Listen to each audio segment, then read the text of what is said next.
So economists have given many explanations to poverty, but it mainly, in regard to many countries, it mainly as the per capita intake of calories and minimum level of per capita consumption, expenditure, etc. So we know poverty is what? Poverty is the inability to get the minimum basic requirements, that may be our health, education, food, etc. And it is basically of two types. That is, one is absolute poverty and another one is relative poverty. Okay. So relative poverty is what? It is the poverty on the basis of comparison of per capita income of different countries. The countries whose per capita income is quite less in comparison to other countries is treated as relatively poor. So in poor nations, the part of the population which is living at the bottom is unable to fulfill the basic requirements of life. So if you take an example, India's per capita income is compared with the per capita income of some other countries.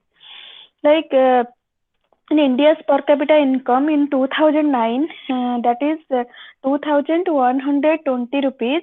At the same time, in 2019, the per capita income of the country USA, that is 65,850. So if we compare our country's per capita income with the per capita income of the country USA, then our country is relatively more poorer, or our country comes under relatively more poverty than USA. So this is called the relative poverty. When you compare, when the per capita income of one country is compared with the per capita income of another country. Okay. Then we will come to the point, what is poverty line. Okay. So poverty, ଯେମିତି କି we tell that BPL, below poverty line. Okay, so that is what is the poverty line? So poverty line is the line which indicates the level of purchasing power required to satisfy the minimum needs of a person. If that person don't touch that basic amount or that basic level of purchasing power, then we call him that person comes under poverty line. Okay, so it basically represents the capacity to satisfy the minimum level of human needs. Okay. The purchasing power, the level of purchasing power which we are telling in poverty line, that can be expressed in the form of average per capita monthly expenditure. So if we have any idea of the minimum level of purchasing power required to keep a person at a minimum level of living. So this is mainly called the poverty and the poverty line. So there are so many trends of poverty in India. I am just telling you the points briefly. Then first, if you discuss about various trends in poverty in India, then we have to clear that the number of poor persons and their percentage in total population, the amount of number of poor persons and the proportionate percentage of their total population. Then we have to compare, suppose for example in the year 1973 and 74, the number of poor in crore is 25 crore, but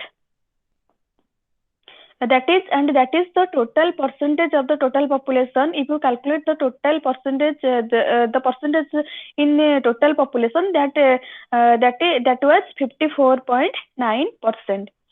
So accordingly, in the year 2004 and 5, in our country, the number of poor at that time was 40.72 crore.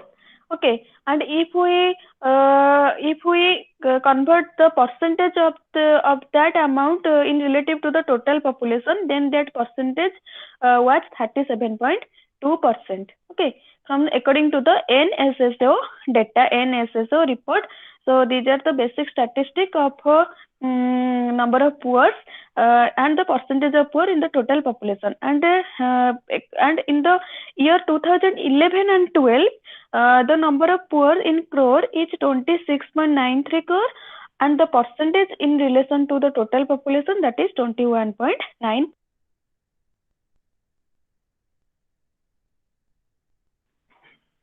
So percentage, it means if you consider in 100 persons, there are 21 persons are poor or comes under below poverty line. Okay, according to the data of NSSO in the year 2011 and 12. So we have to we may analyze various data and various information of NSSO to compare the urban rural comparison, interstate comparison, and etc. Okay. So what are the basic causes of poverty? Basic causes, if we consider the basic causes, there are heavy pressure of population, increase in prices, then less national income and slow economic growth, rural economy, lack of able and efficient entrepreneurs, then unequal distribution of income, corruption. These are the basic reasons for which poverty is increasing day by day in our country. Then we come to the point inequality.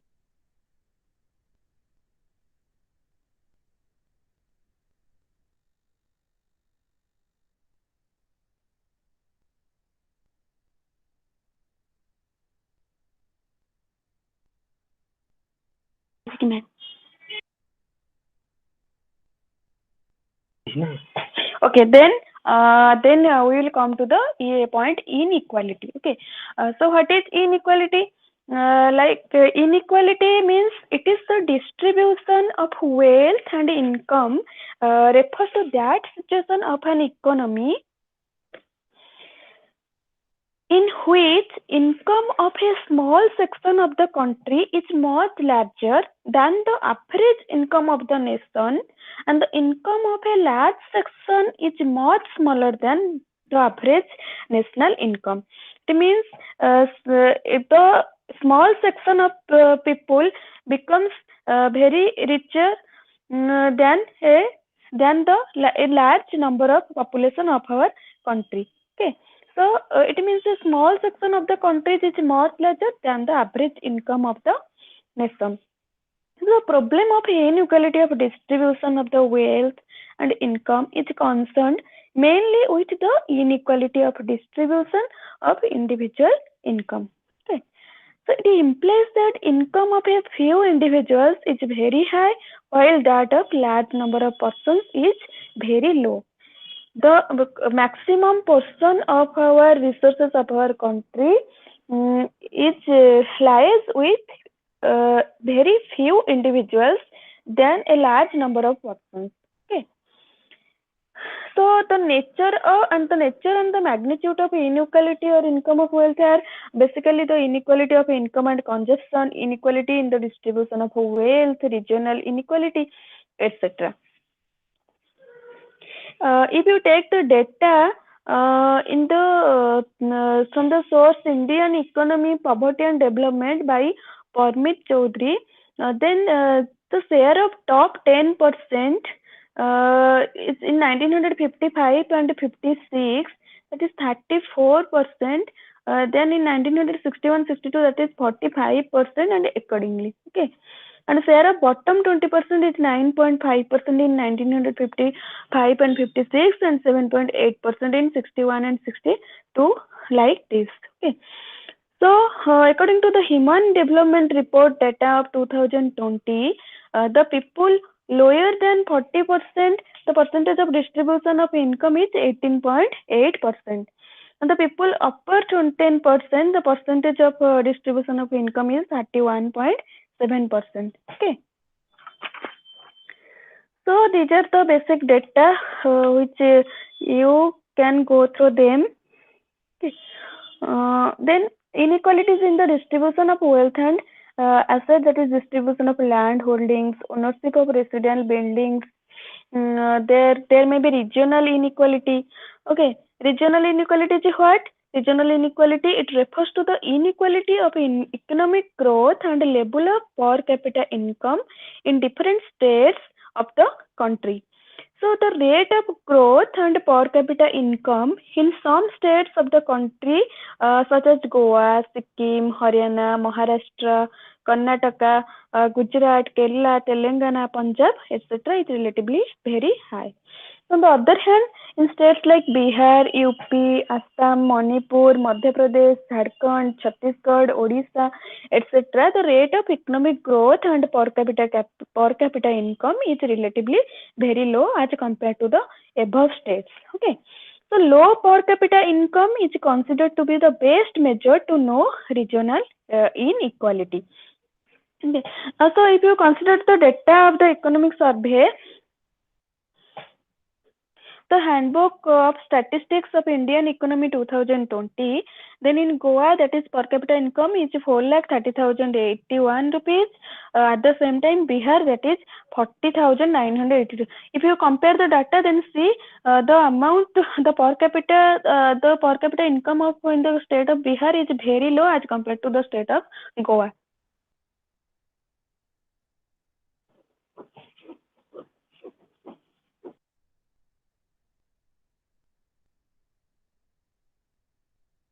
Okay, then we come to the point on employment.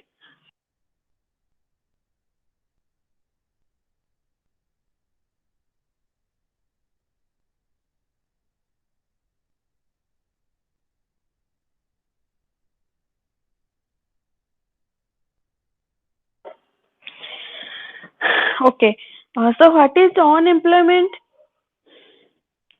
Unemployment is that it means a situation in which people are willing to work at the existing wage rate, but they don't get any job or get any work. That is called unemployment. If you consider one definition, then there are so many definitions, but according to Pico, he defined that a man is unemployed only when he is both without a job or not employed and also desires to be employed. So unemployment is a very big problem in our country. Okay, and the unemployment rate is increasing day by day. So by considering these factors, if we while calculating the unemployment, only those persons are taken into account. Which persons we have to take into consideration? Who are able to work and are willing to work at the existing wage rate, but uh, are not capable of doing any work such as old, infirm, sick, children, student, etc. So this is like unemployment.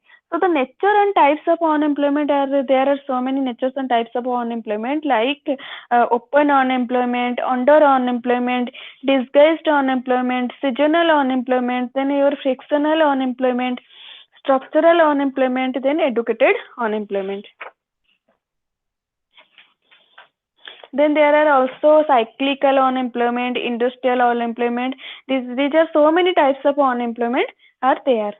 If you consider a graph or an SSO report, then the report of CMIE, the size of unemployment in the year, if you consider the year 2001 and 2, the population is 102.90 crore. Then only the labor force at that time, the total labor force at that time is 37.82%, but the employed only 34.34%. Accordingly, if we consider the data of 2019 and 20, our total population is 135 crore, and the total labor force is 42.51 crore, and the employed labor force is only 38.09 crore. Okay, so the unemployment rate is increasing year to year. So this is the basic data of NSSO report. Okay. So what is the rates of unemployment? For analyzing trends of unemployment, different unemployment rates can be compared with each other.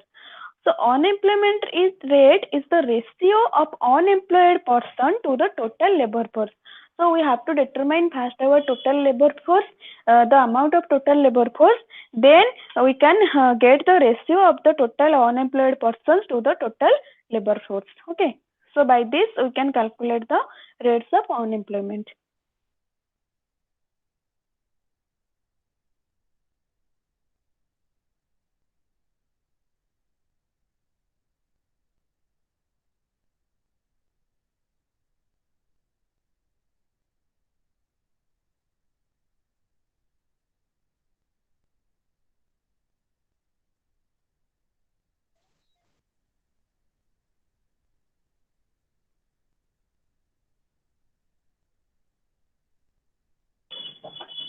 So what is the basic effect of unemployment?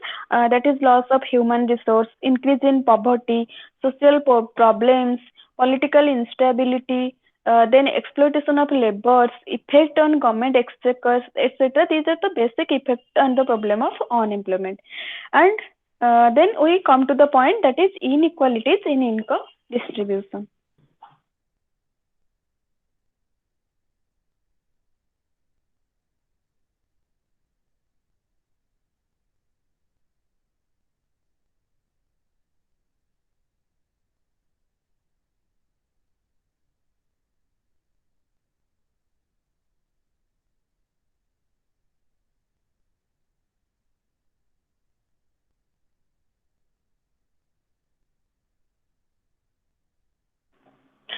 So inequalities of income distribution, we have already discussed this in the chapter inequality. It means maximum portion of wealth are mainly lies with a small amount of or small number of persons in our country.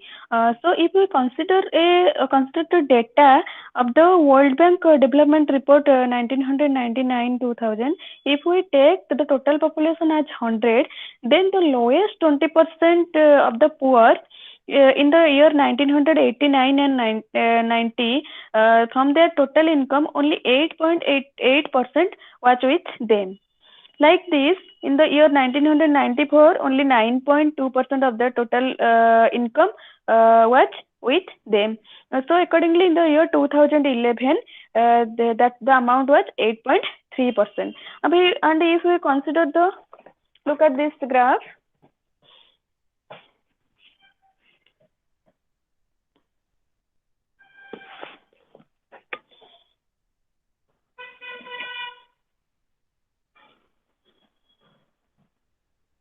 Look at this graph here.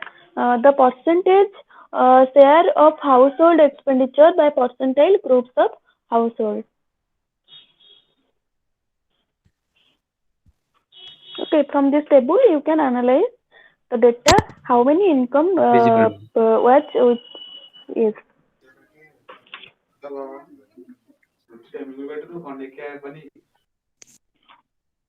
Okay. Then what are the main causes of income inequalities in India? Ma'am, graph was, That I have is not seen the graph, ma'am. okay. I am showing you again. Otherwise, share in WhatsApp, ma'am. I will analyze from them. Okay. I will share the material with you. Okay. Okay. Then, what are the basic causes of income inequalities in India? Mainly the inequalities in land ownership. Some people have so many lands, but some have no lands at all. And the concentration of tangible wealth in the rural sector. Okay. Then the second, if you come to the second point, then the causes are mainly concentration of assets in private corporate sector. Okay, the private corporate sectors are playing a very dominant role in our economy. Then the rising capital intensity of technology, inflation and the price rise, then inequality in credit facilities, urban bias in private investment, okay, etc. These are the basic causes of inequality of income. Okay, then we come to the point balanced regional growth. Just a minute.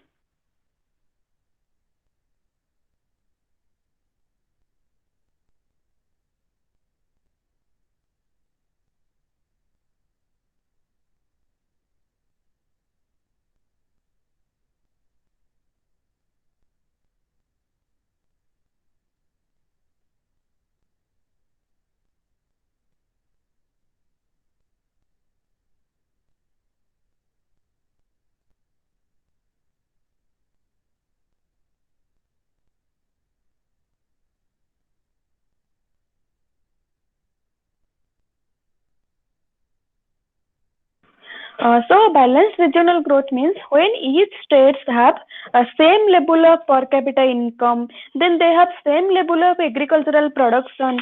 Okay, then they have same level of agricultural productivity, also industrial production and development are also with the same level. Infrastructure, their infrastructure will also be same. Then we can call at that time that economy is maintaining balanced regional growth. It means all states have equal amount of infrastructure, equal amount of industries, agricultural production, then private investments.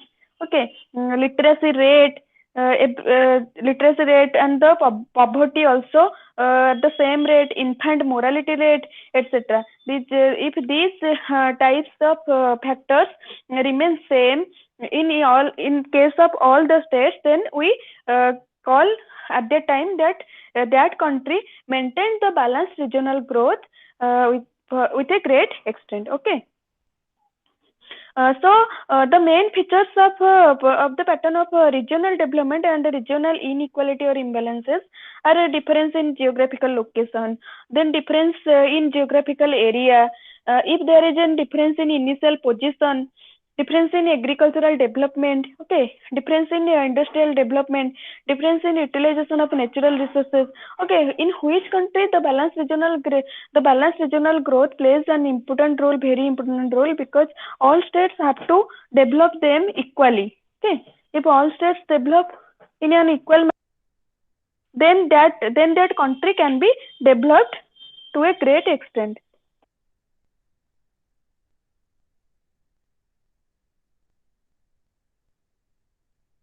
Okay, then the next block, that is sectoral development, agricultural sector in India and importance of agriculture. We know agriculture plays a very dominant role in our country because maximum people depends on agriculture in our country, and the occupation of maximum portion of our population depends on agriculture.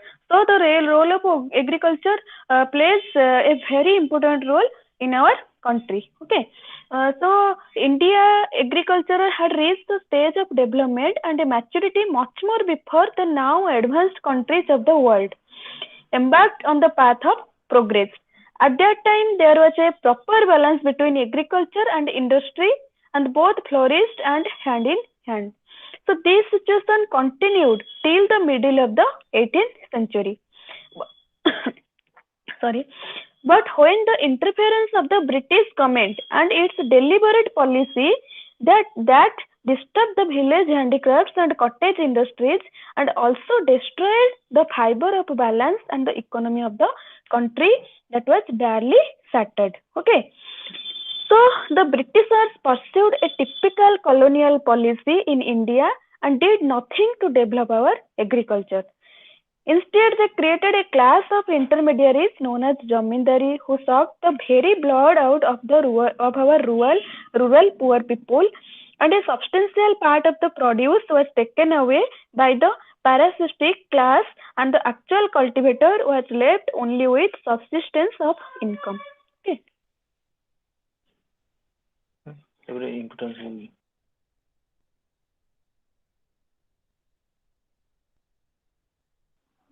Okay.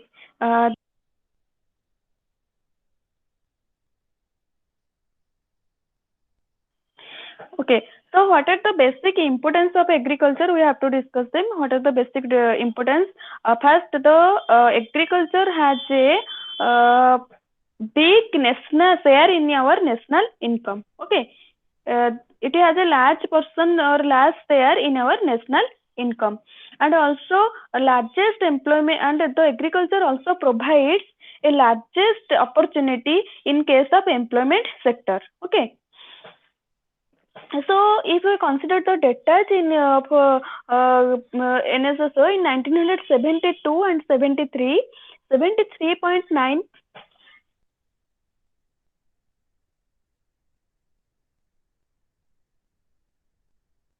So in the year 1972 and 73, 73.9% of the working population was engaged in agriculture and allied activities, but this percentage fell to 64.8% in the year 1993 and 94. And in the year 2011 and 12, this data fell to 48.9%. It means the people, the dependence of the occupation agricultural decreasing from year to year. Then the third point, that is provision of food surplus.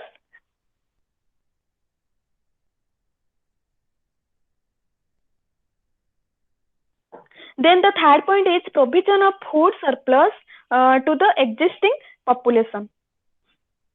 Okay, so provision of food surplus to the existing population, it also provide food surplus to the existing population and contribution to capital formation. Then it also providing raw materials to various industries and market for industrial products. Then it has much more importance and a great importance in international trade. It also plays a very important role in case of poverty eradication. Okay, so these are the basic importance of agriculture in our country.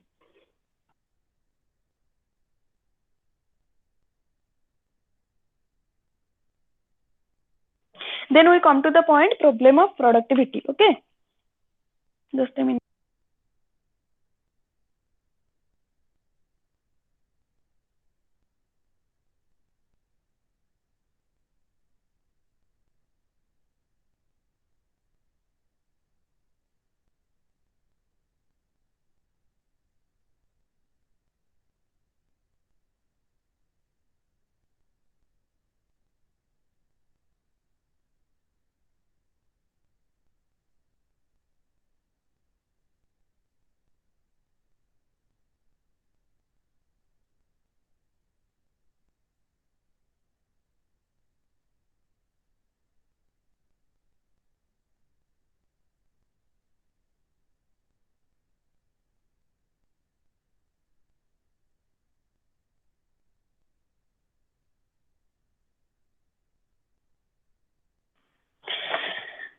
So now we come to the point, problem of productivity, unit 12.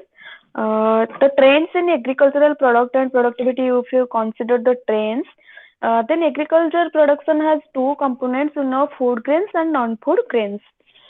The food grains approximately contributes 2/3 of the total agricultural production. Okay.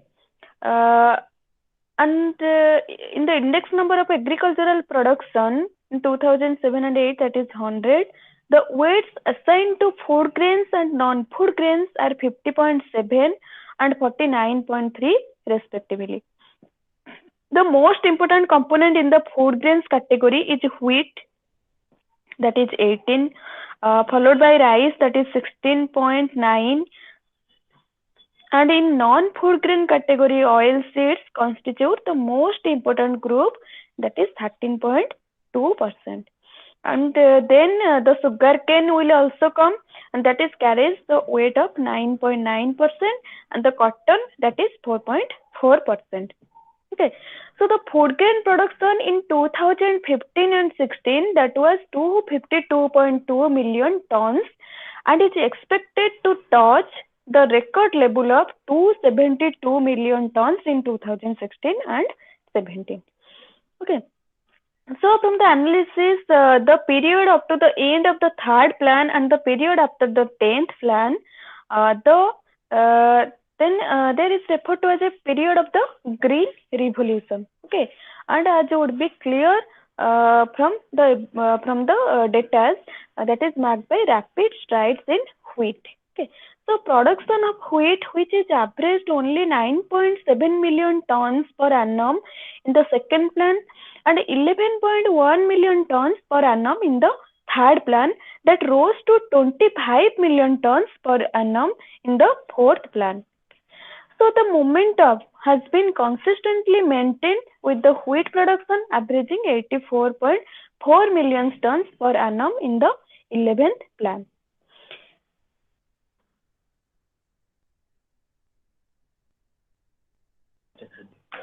So because of high productivity of the hybrid seeds, the overall productivity of maize has risen considerably in recent times from 1912 kg per hectare in 2006 and 7 to 2676 kgs per hectare in 2013 and 14, and then 2557 kg per hectare in 2014 and 15. So, however, since the supply of pulses has lagged behind the demand for most of the period of planning, India has had to import a large quantity of pulse over the years. And there has been a large gap between demand and supply for a considerable period of planning, forcing the country to import large quantities of edible oil also. Okay.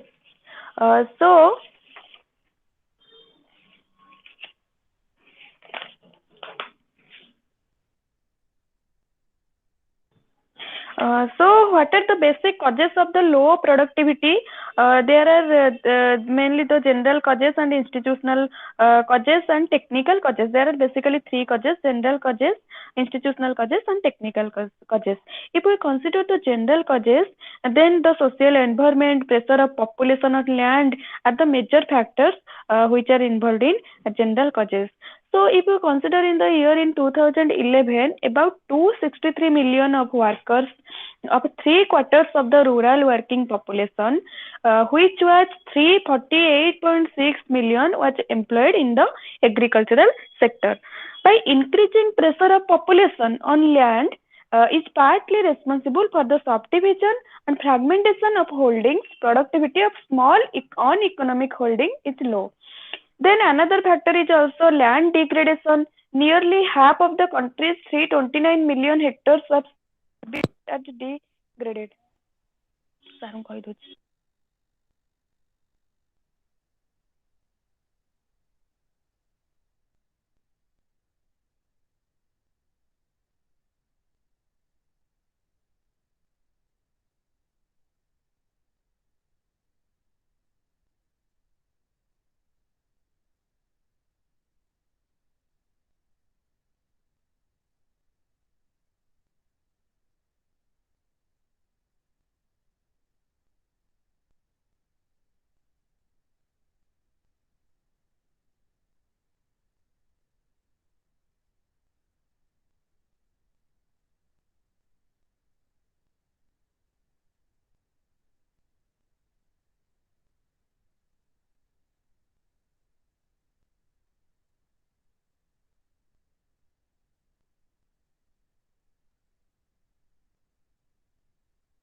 Hello? Hello. Hello, madam.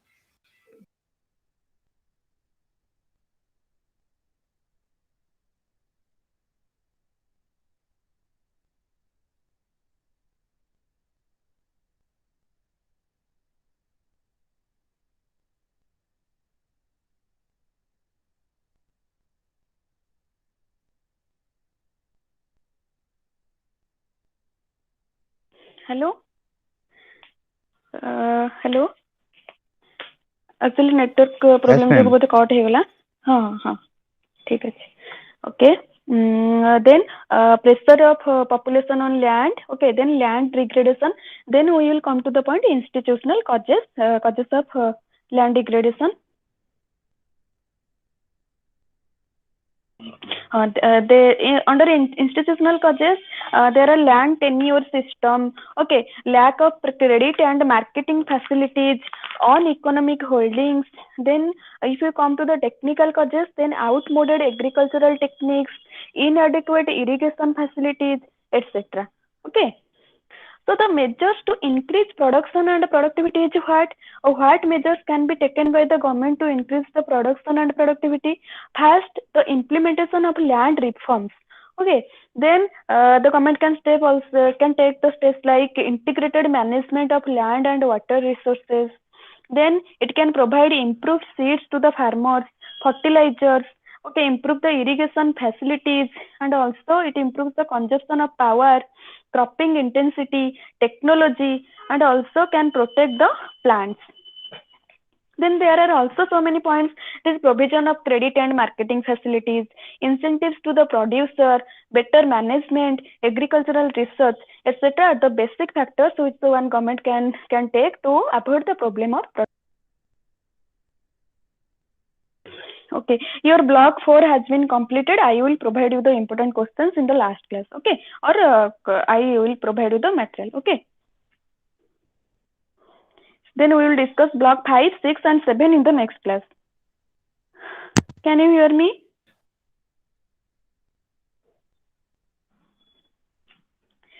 Pavan, hello? Madam, Yes, can you hear me? yes, ma'am, it's audible. Yes, yes.